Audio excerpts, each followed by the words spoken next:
Welcome to Storybean, where every story begins with real story.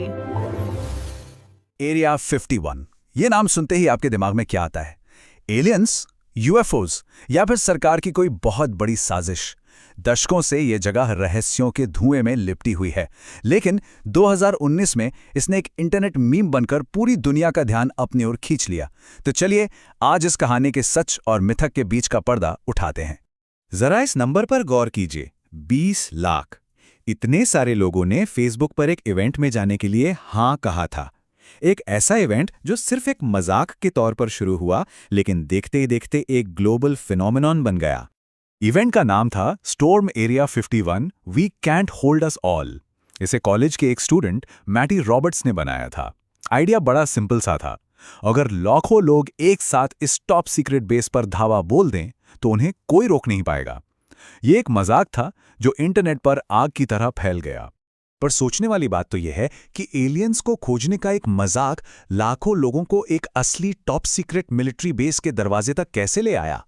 इस सवाल का जवाब उस मीम में नहीं, बल्कि हमारे इतिहास में छिपा है, और इसके लिए हमें वक्त में थोड़ा पीछे चलना होगा, करीब 70 साल। तो हमारी कहानी की शुरुआत होती है 1947 की गर्मियों से, न्यू मैक्सिको के एक छोटे से शहर रॉसवेल में। यहीं वो चिंगारी भड़की थी जिसने आगे चलकर एरिया 51 के इस पूरे मिथक को जन्म दिया। 1947 की गर्मियों को अमेरिका में सॉसर की गर्मी भी कहा जाने लगा। और ऐसा क्यों? 24 जून को केनेथ आर्नोल्ड नाम के एक पायलट ने दावा किया कि उन्होंने 2000 किलोमीटर प्रति घंटे की रफ्तार से उड़ती 9 चमकदार चीजें देखी हैं, जिन्हें उन्होंने उड़न तश्तरी का नाम दिया। इसके कुछ ही दिन बाद मैक ब्रेजल नाम के एक किसान को अपने खेत में टिन फॉइल और रबर जैसा कुछ अजीब मलबा मिला। 7 जुलाई को वो इसे लेकर सीधे शेरिफ के पास पहुंच गया और फिर ये बात सेना तक पहुंच गई। और यहीं पर कहानी में आता है एक जबरदस्त ट्विस्ट। 8 जुलाई को रॉसवेल आर्मी एयरफील्ड एक प्रेस रिलीज जारी करती है जिसमें लिखा था कि सेना ने एक डिस्क पर कब्जा कर लिया है। पूरी दुनिया में खलबली मच गई। लेकिन ठीक अगले ही दिन सेना अपनी बात से यू टर्न ले लेती है। उन्होंने कहा कि वो कोई डिस्क नहीं बल्कि बस एक मौसम का गुब्बारा था। एक दिन में, सिर्फ एक दिन में पूरी कहानी पलट दी गई। कुछ तो गड़बड़ थी, है ना? ये मामला कई सालों तक, मतलब करीब 30 साल तक ठंडा पड़ा रहा। फिर एंट्री होती है मेजर जेसी मार्सेल की। ये वही अफसर थे जिन्होंने 1947 में उस मलबे को सबसे पहले देखा था। 1980 में अपनी किताब में उन्होंने लिखा, ये सामग्री पृथ्वी पर बनी किसी भी चीज से नहीं थी।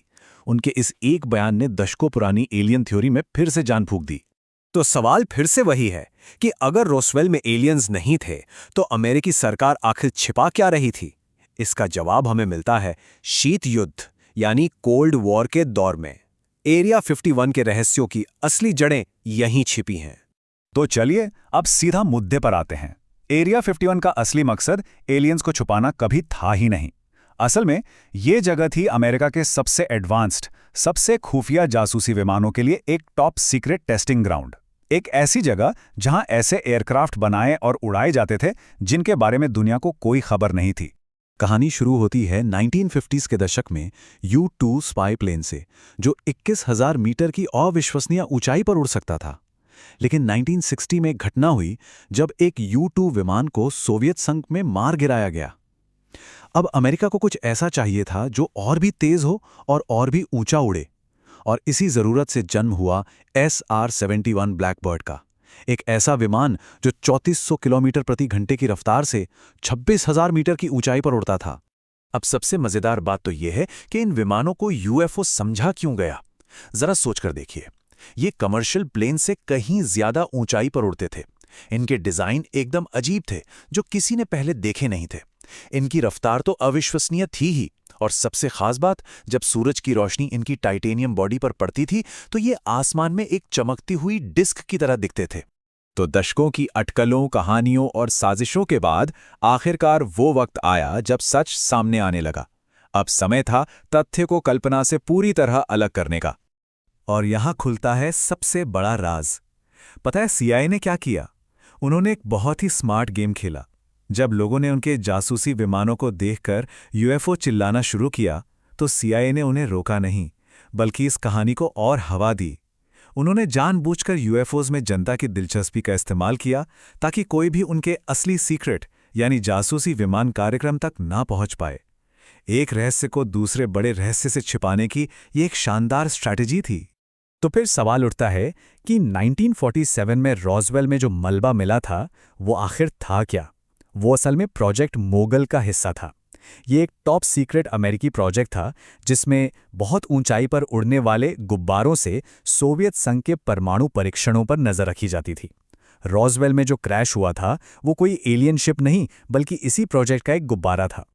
और अब आते हैं उस शख्स पर जिनकी वजह से ये स्टॉर्म एरिया 51 का पूरा तमाशा खड़ा हुआ, बॉब लेजार। उन्होंने दावा किया कि वो MIT से पढ़े हैं, लेकिन इसका कोई रिकॉर्ड नहीं मिला।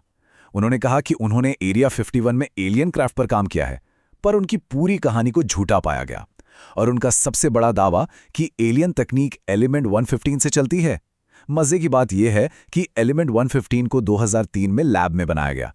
ये कुछ ही सेकंड्स में खत्म हो जाता है और इसमें कोई एंटी ग्रेविटी गुण भी नहीं है। तो वो तो थीं इतिहास की बातें। अब लौटते हैं आज के दौर में और देखते हैं कि आज का एरिया 51 क्या है। आज इसकी एक दोहरी पहचान है। एक तरफ तो ये एक टॉप सीक्रेट मिलिट्री बेस है और दूसरी तरफ एक टूरिस्ट हॉटस्पॉट। तो उस वायरल फेसबुक इवेंट का हुआ क्या? मैटी रॉबर्ट्स का वो मजाक एलन स्टॉक नाम के एक असली फेस्टिवल में तो बदल गया। 20 लाख लोगों ने ऑनलाइन हाँ कहा था, लेकिन असल में वहां पहुंचे कितने? सिर्फ 6000 लोग।